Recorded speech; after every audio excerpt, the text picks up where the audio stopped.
All right, it is time for us to move away from the team project that you've been working on the last few weeks and move into your individual professional website projects. This week, we're going to be talking about, in general, writing for digital media, some principles that we can observe for that. We are going to be talking more specifically about designing online documents, and then we'll talk about the professional website project and have a reminder of the assignments that are due. There's also the slide after the assignments has links to resources that will be helpful for you in the project. So let's get going.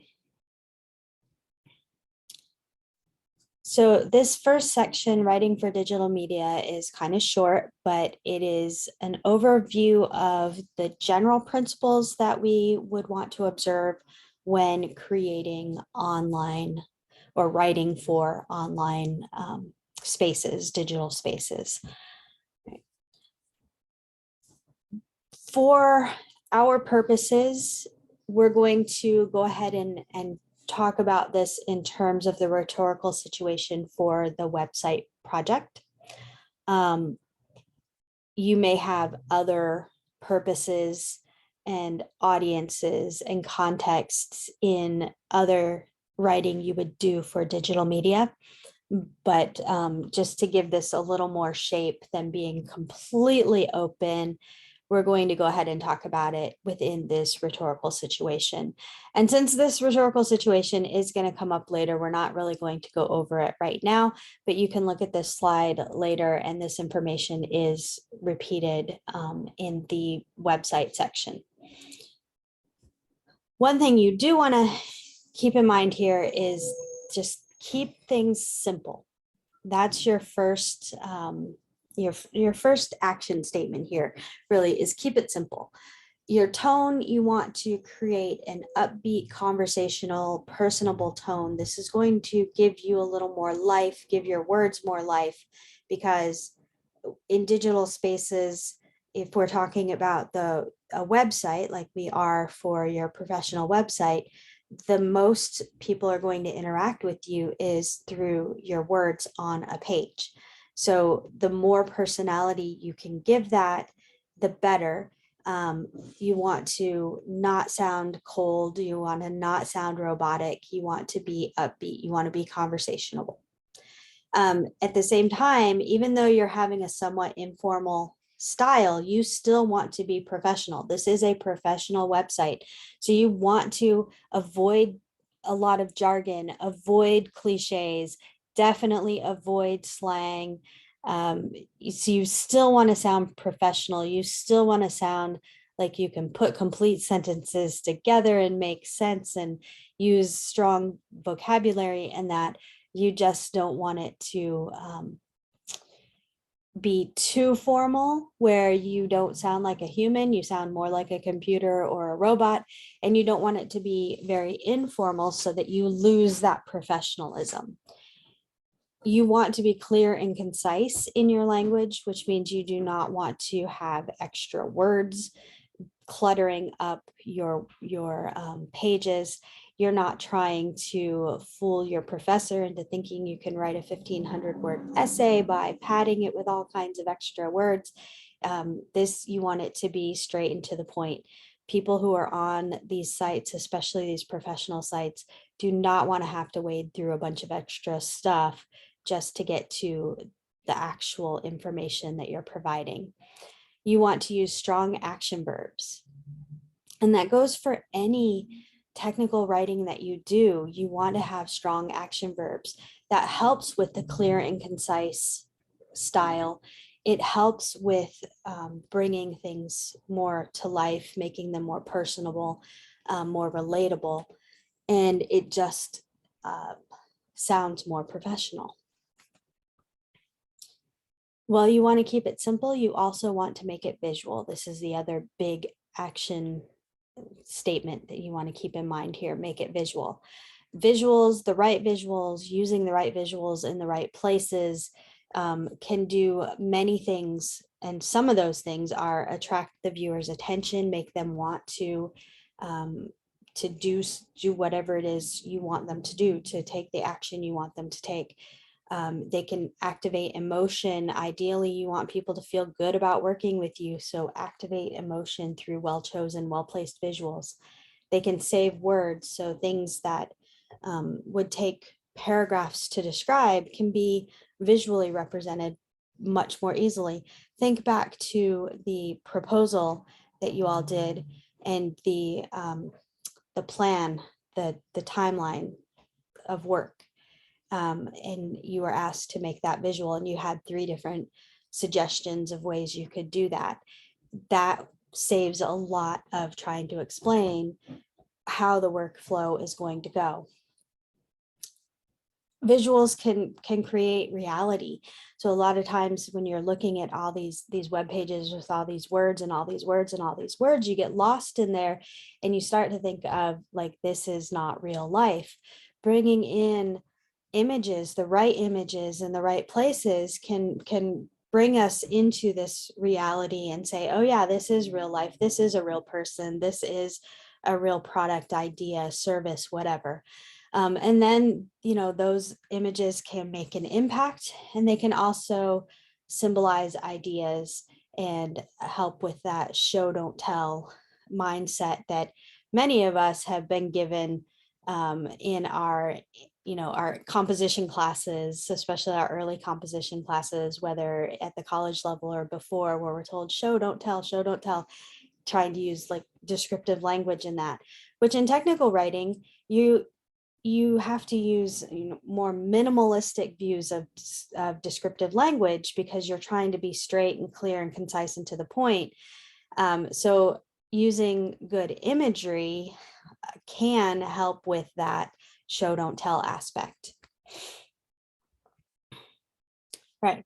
So we take those guidelines, especially the big ones, keep it simple, make it visual, and we bring that into our designing online documents.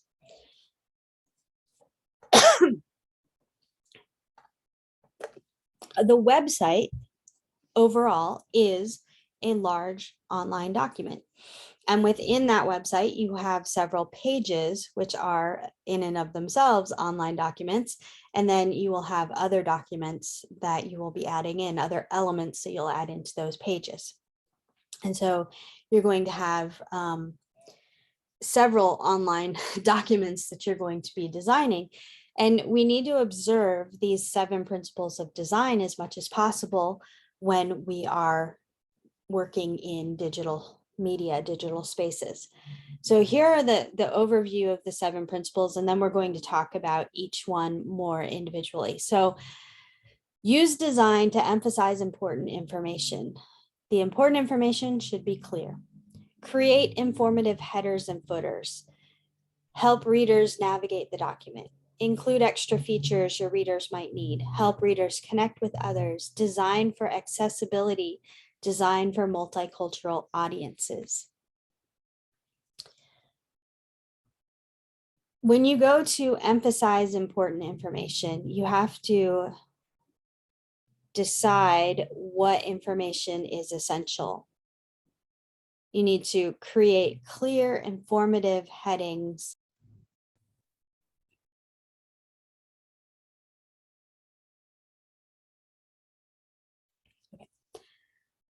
I am going to start this section over because my internet keeps going out and I'm not sure what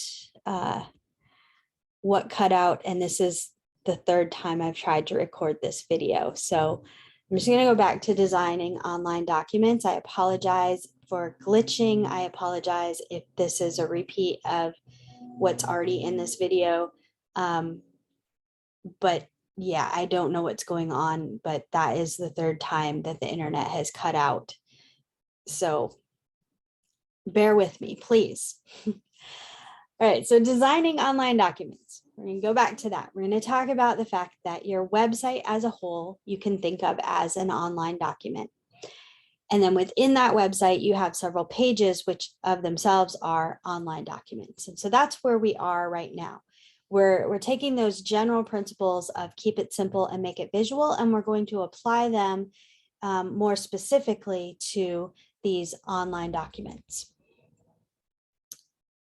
Before we get into these 7 principles, I do want to make note of one thing, and that is that you have to think about size with your website, not only with the number of individual pages and sections that you have, but the amount of information that you include on any one page.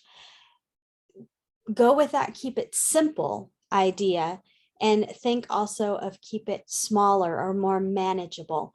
You do not want people to have to scroll and scroll and scroll and scroll and scroll.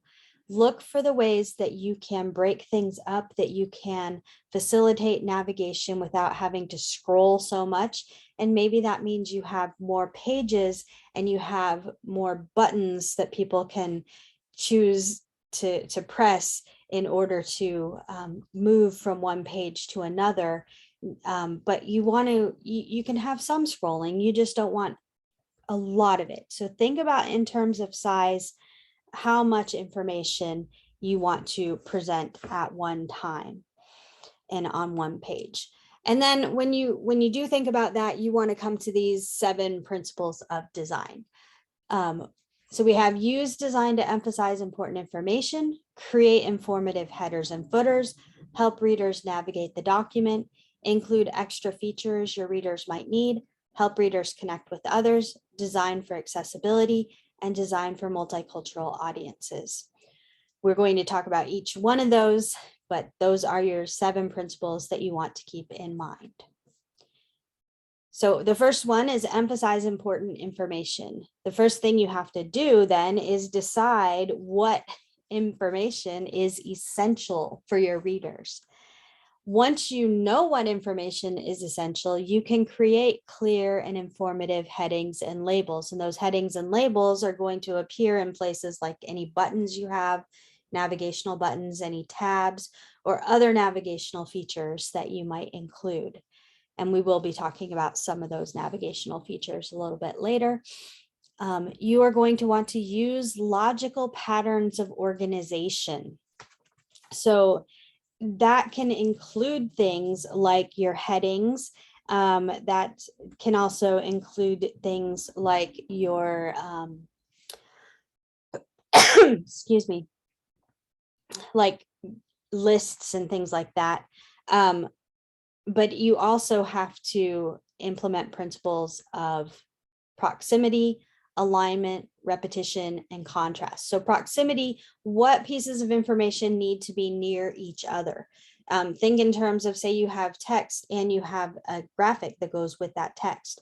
They should be close enough in proximity that the reader understands their relationship and they don't have to go search out the graphic that goes with the text. And then alignment is, it's really how you're figuring things on the page to make it very readable and make it a logical progression through the information. Repetition, how can you repeat elements? How can you repeat labels, different pieces of language, uses of language that will help with moving through the information and finding the information that readers want. And then keeping in mind contrast, and we're talking there like color contrast. So using colors that are, the black on white here, whereas you can see on this screen, the numbers and letters 1, 2, ABC, those are low contrast. You can barely, well, I have a cornea condition that makes it difficult for me to see them. So I can barely see them. I know they're there because I put them there, but I can barely see them. And most of you probably wouldn't be able to, say that they are high contrast. They are definitely low contrast. Whereas the text, the black text on the white, is a high contrast. The white on that blue is a high contrast as well. So you want to keep that in mind, and the higher contrast combinations are the ones you want to go for. They're easier on the eyes, and they are better for those with visual impairments. And you want to also keep in mind that more and more readers are using smaller screens. You know, a lot of people are relying on their phones, maybe their tablets, and not as much on their laptops and desktop computers to read things on a regular basis. So keep in mind that smaller screens. And so again, high contrast text is going to work a lot better on a smaller screen than if you go for more tone on tone, which is more subtle and is much harder to read, especially when the screen is going to, you know, the programming is going to adjust for a small screen like a cell phone, and everything's going to be smaller. So that's, you know, an important thing to keep in mind, and it goes into that accessibility principle that we'll be talking about as well. Excuse me. When it comes to navigation, we have two principles to be concerned with here. One is making useful, informative headers and footers. The headers and footers, the header is the top part of the website. And usually you have a navigational pane up at the top. You might have like a logo and stuff for the organization, the name of the organization and whatnot up at the top. And that's often going to have links to the other site pages. So the navigational tools, as well as a search tool, is a very useful feature on many websites. And then there might be some other things as well up there, but that's generally what you'll find in the header. And then the footer is, you know, at the bottom. It's that band at the bottom, and that will usually have those same navigational links, but they will have it as text that you would click on rather than tabs or buttons or something, you know, that you find up at the top. And you also will often find the links to social media sites in the footer, although sometimes you find them in the header or even in the body, but it's most common still to find the social media links at the bottom in the footer. You want to make sure that whatever you put in your header and in your footer is useful and informative, so that you don't want people wondering like, what am I supposed to do here? It should be very clear how they should navigate. Other things that help with navigation is being consistent in the visual design. So your header and footer should be, you know, like you should have them, and they should be clearly related to the same website. So they should have some sort of relationship in color scheme. So like clear relationship in color scheme or pattern, things like that. When you think about the background of your pages, you want to think in terms of color and pattern. You want color over pattern. Pattern is more visually disturbing, and if you do have a pattern, you want to minimize where you have that. But generally you want to think more in terms of color. Again, you want a color that you're then going to have text and image on that's easy to see, easy to read, easy to navigate. You want to think in terms of typography. So using the same fonts throughout or font family, font scheme throughout your website, not changing it up every page or changing it up every section, but being very consistent so that all of your headers have the same font and same size, or headings. All of your text at, you know, certain levels of the page have the same font and size, and the color of the font. Again, you want to be mindful of the colors that you're using and make sure that they are easy to read, especially for those who would have maybe visual impairments and those who rely on screen readers. The placement of various elements, you want to be mindful of how you place different elements on the page, where they are, and that kind of thing. A sitemap having the sitemap, which is usually found at the bottom, where you have the text links, although you can also have it at the top. It's kind of can be both in the header and the footer. But that is like, I'm more used to seeing them in the footers, because that's where you have all of the links just there, where you can see all of them. You're not clicking on something to open up a drop down list of all the links or anything. They're right there where you can see them. And then your readers will be able to see how the website is laid out, what it offers. And for those who use screen readers, they'll be able to get to the places they need to much easier. If you have a long page for some reason, you want to use some sort of table of contents at the top. You see that a lot on FAQs, by the way. So on the FAQ pages, if there are especially a lot of questions and answers, sometimes they'll break them down into sections, and each section will have its own heading, but all the headings will be at the top, so that a viewer could just go and click on the heading that's most likely to offer the question and answer that they're looking for. So a table of contents can be very helpful when you have a longer page. When you do have a longer page, you should definitely include a return to the top button at the bottom of that page, so that you don't have to have somebody scroll all the way up to the top again. It's easier and more efficient and better navigation to just let them click the button. Likewise, return to the home page. You should always have, on every page, you should have an easy way to return to the home page with a homepage button. Those are important tools for navigation. And then including the textual navigation links, again, that's really important for people who have any sort of visual difficulties or impairments, or use screen reading software for them to be able to navigate the website appropriately.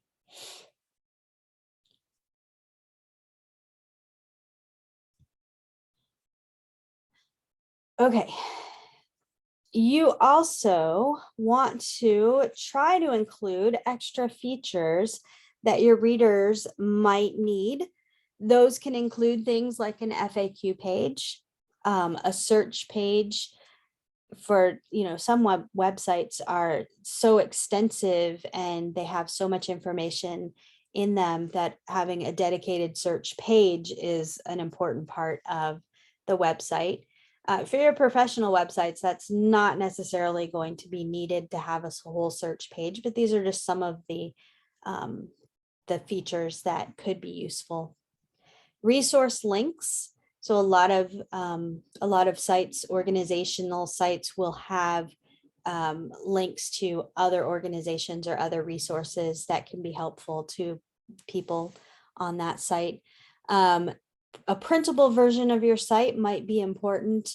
Again, that goes back to some accessibility as well. There are people who really can't do the on-screen navigation of your site well enough, that the printable version would be very helpful. And again, a text-only version of your document is an important resource for people who rely on text readers, like screen readers, and that their software needs that text-only option. So those are some things that you might want to consider. Just to be aware, none of these things are required on your website, your professional website that you're creating. Although if you want to add any of them, you can, for extra, just going above and beyond, getting into that area of excellence. Another thing you want to do is you want to create connections. You want to provide opportunities for connections with your clients, with your suppliers, with general public and journalists and government agencies and whoever you would need to have connections with, and you can do that through social media platforms, discussion forums, whether they're hosted right there on the website or they're part of a social media platform, blogs, which, many companies will have their blog as part of a website, or you could have your own personal blog if you have one. YouTube channels, more and more companies are having their own YouTube channels where they're making videos about their products, and or they're featuring videos that other people have made using their products. So YouTube channel links would be good as well. Anything to kind of promote interaction. When it comes to social media, for those of you who are already in the professional world, you may already be thinking about this. And those of you who are, embarking on that journey in the near future, social media is something you really want to think about. It is not, it's not a private space. As many of us would like social media to be more private spaces where we have, just our chosen relationships, and that our chosen connections and that kind of thing. Social media is out there, it's on the internet, and employers more and more and more and more will do searches for candidates on social media. They will look for candidates, Facebook and YouTube and Twitter and Instagram, and they'll look through what's there. They are concerned about how their company image would be represented by these potential candidates, by these potential employees. And so they go out and they look. So one thing that would be important, which I know we've mentioned earlier in this class, is for you to take stock of what you have on social media.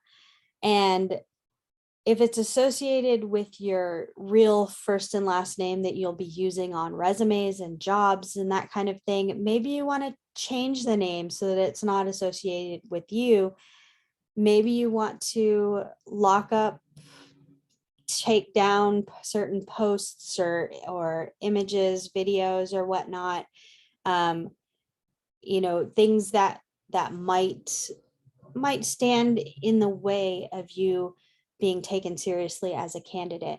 And you might want to create more professional social media presence. So starting a secondary Instagram with your real name, where you are posting more professionally acceptable content, where maybe you focus more on that career that you want to have rather than your personal life.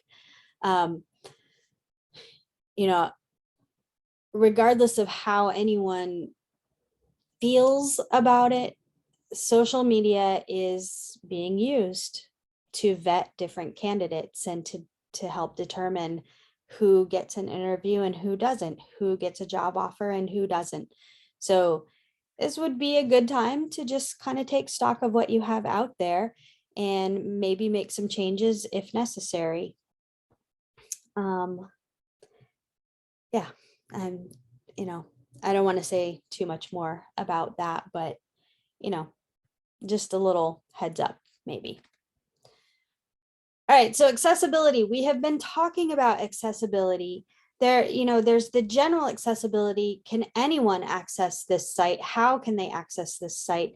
But there's also accessibility in terms of people with different needs. And so one of the things that we can do is look through this list here and think about the things that would be appropriate for your personal website. If you have images, graphics, videos, any of that,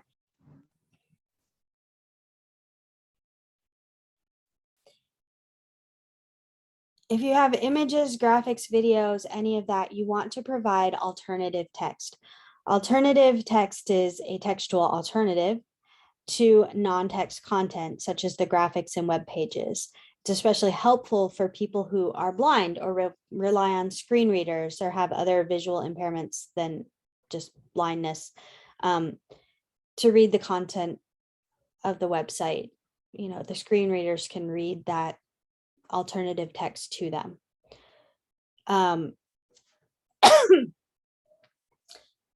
Document structure. If you have appropriate and consistent headings and lists and other structural elements, then that also can facilitate the screen readers going through and keyboard navigation. Using headers for your data tables. Don't just shove them in there and expect people to know what they are. Put a header in, because that's going to also help with the screen readers. It's going to help with the general layout and organization. And it should make it just a lot easier for people to not only navigate, but to understand what they're supposed to be seeing or what they are seeing. If you have forms on your site, make sure that outside users can complete and submit them, especially those, again, who have different needs, such as those using screen readers. You might need to have an alternative for people using screen readers too. Links, make sure your links make sense out of context. So if the link title is read by itself, if the link text is read by itself, it needs to make sense. Users of screen readers may choose to read only the links on a website, on a web page. If you rely on phrases like click here, you're going to lose these people because they don't know what they'd be clicking on, and they're just gonna, go off and do something else. So you want to avoid that. You want to make sure that your links make sense out of context, which we're going to talk about a way to do that a little bit later, I think. But in case we're not, because now this video is cut out so many times, I'm not even sure. I'm not even sure anymore. But when you are writing clear and informative links, making them make sense out of context, here's an example. If you use click here to go to the rehabilitation center page, it's a little less useful, less helpful than if you were to reword that and say the rehabilitation center page links to research centers across the nation, and you'd have the link as rehabilitation center page. Like you would just hyperlink that phrase right in your sentence rather than click here to go to. Like I try to do with these documents that I make for you, where I have the link embedded right there in the text. That's what you're trying to do. And that way the sentence makes sense by itself, whether there's a link there or not. And the user knows where they're going. They know what's happening.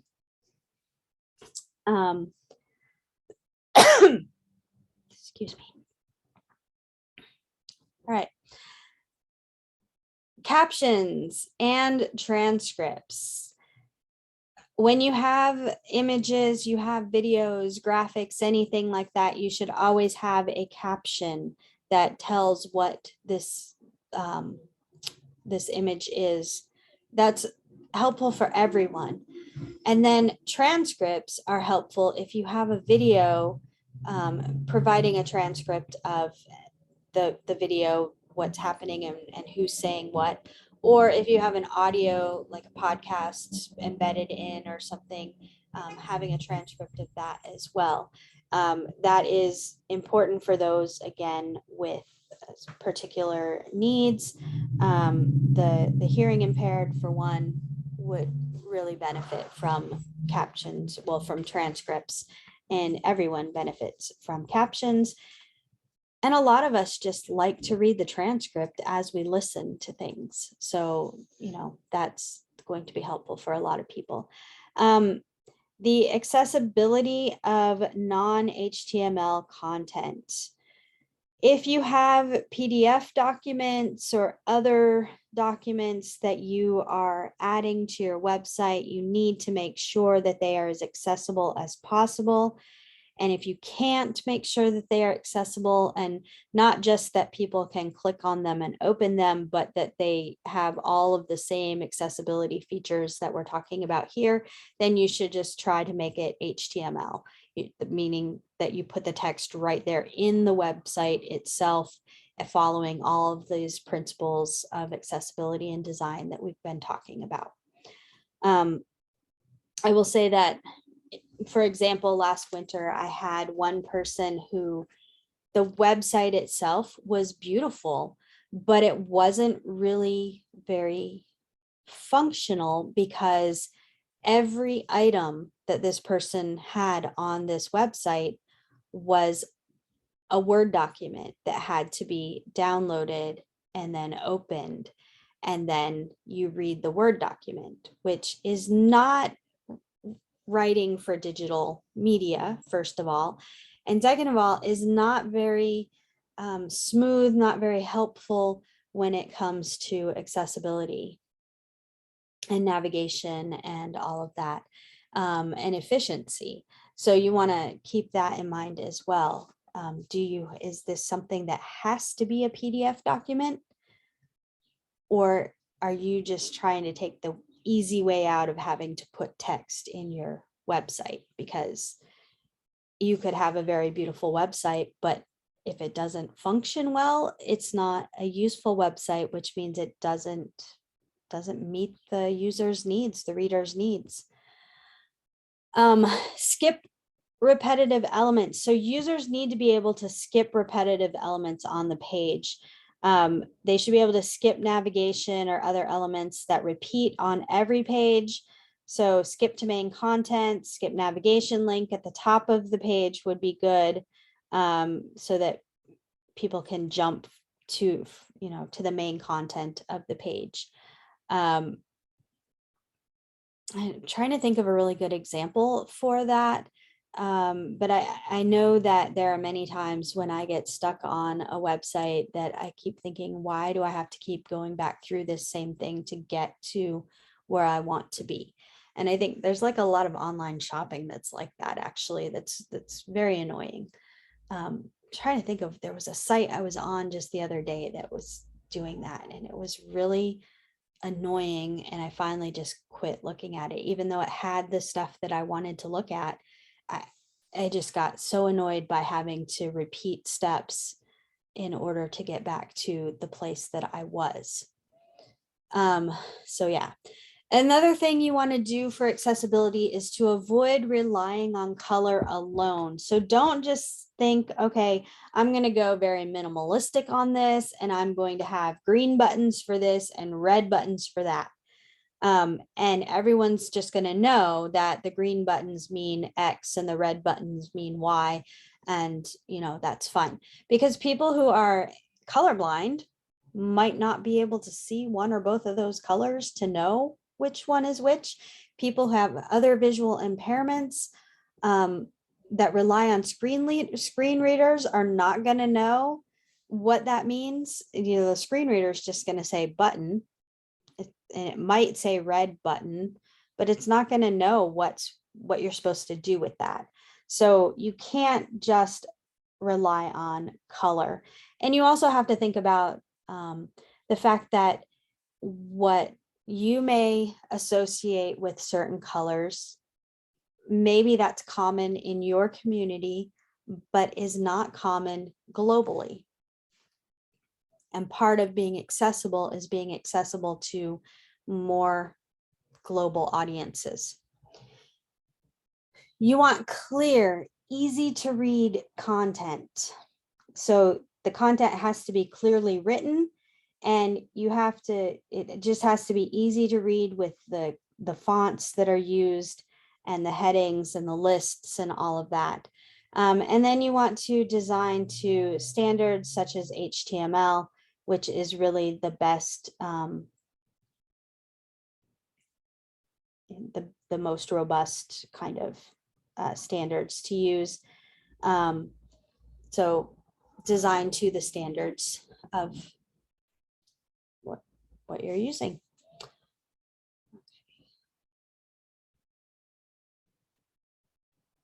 All right. When it comes specifically to disabilities, you want to think in terms of POUR: perceivable, operable, understandable, robust.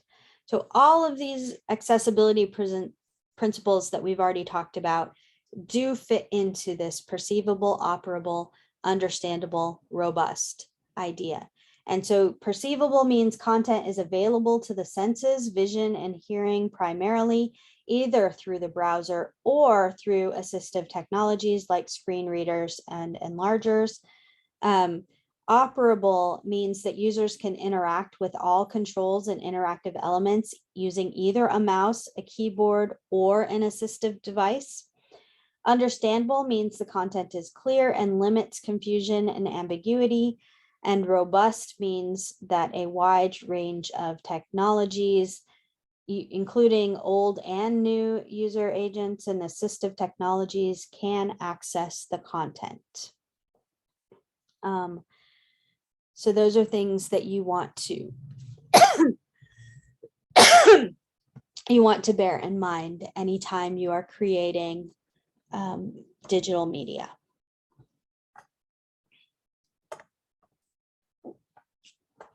When it comes to multicultural audiences, you want to make sure that you are using common words, short sentences, short paragraphs. I mean, that is really true for any audience, but especially if you know that you've got a multicultural audience, especially audience where not everyone is as proficient and fluent in English or whatever language you would be creating your digital media in. You want to avoid idioms, both verbal and visual, that might be confusing. Really just avoid them altogether if you can. And then create versions in other languages. So if necessary. So if you have a sizable portion of your readers who are, say, Spanish speakers, create your website in Spanish as well as in English, or whatever language it would be. You know, if you know that you're going to be applying for jobs at companies overseas, say Japan, create your website in Japanese as well as in English. That increases the reach that you have and ensures that your audiences can all access the information that you're providing.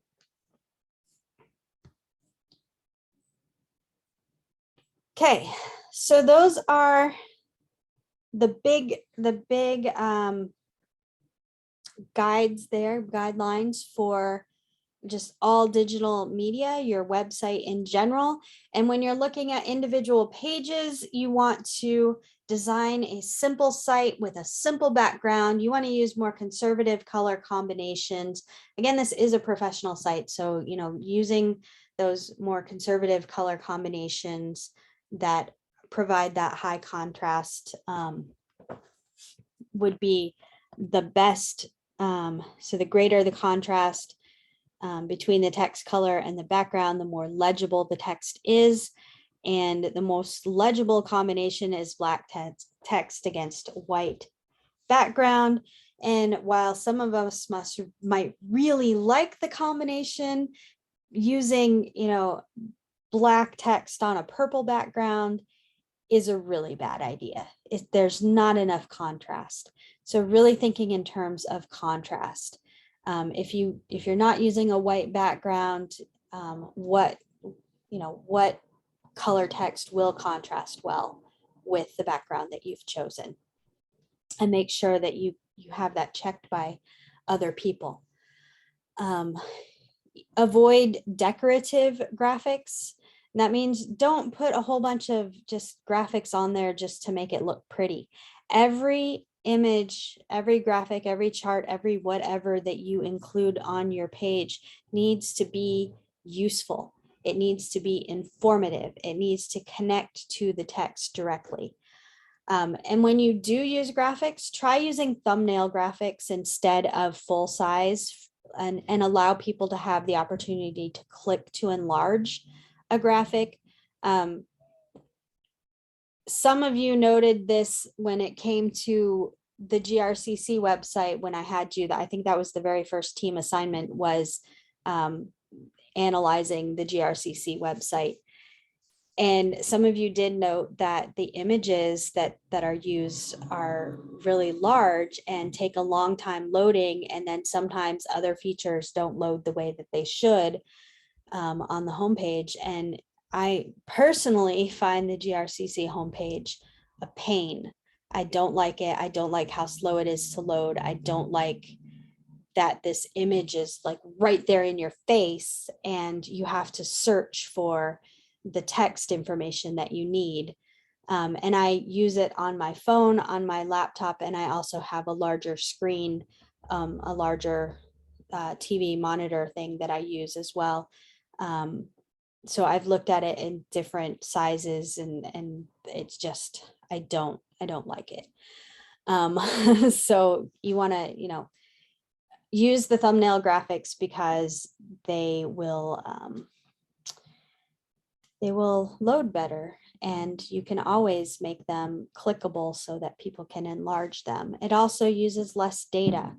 And we know, I ran out of data. I actually ran out of data twice in Egypt, but the first time there wasn't really an interruption to what I was trying to do for class. It was the second time when we weren't getting new data because I was leaving that was the issue. But part of that was every time I logged on to Blackboard, so I had to go to the homepage to get to my GRCC to log on to Blackboard, and all of that used a bunch of data, plus making the videos and uploading them. But we won't talk about my little Netflix binge one night either. That didn't do the second time. That was the first time I ran out of data. Anyway, data is a big thing. So, use your thumbnail graphics. Design easy to read text. Keep it short, chunk information, make it as simple as possible. We've already talked about some of this anyway. So like I said, it would keep coming back, and it is going to keep coming back. So just keeping the text short is going to make it much easier for people to read. It's going to load better. Chunking your information, frequent headings, brief paragraphs, and lists are really useful, really helpful. And then making your text simple. So again, going back to those common words, short sentences, short paragraphs, all of that makes it easier to read. Just in general, like the act of reading itself, and also easier to read, say, when you go from your laptop to your cell phone or tablet, just it transfers better to the different modes of viewing. And then any links you have should be clear links, clear and informative links.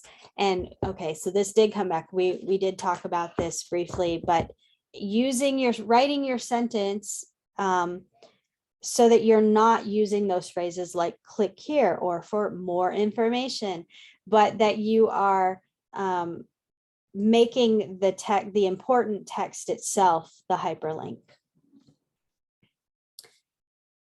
And then using standard colors for the text links. Most of us are used to seeing blue as an unopened or an unclicked on link, and then purple as the clicked on link, one that you've already viewed. So using standard colors is important because that's what people are looking for. That's what they're used to.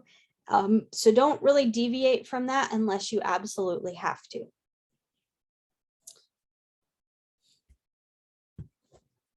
All right. So that takes us to the end of our writing in for digital media section. I'm going to stop this video here and I'm going to create a separate video to talk specifically about the professional website project. So I'll see you in that video.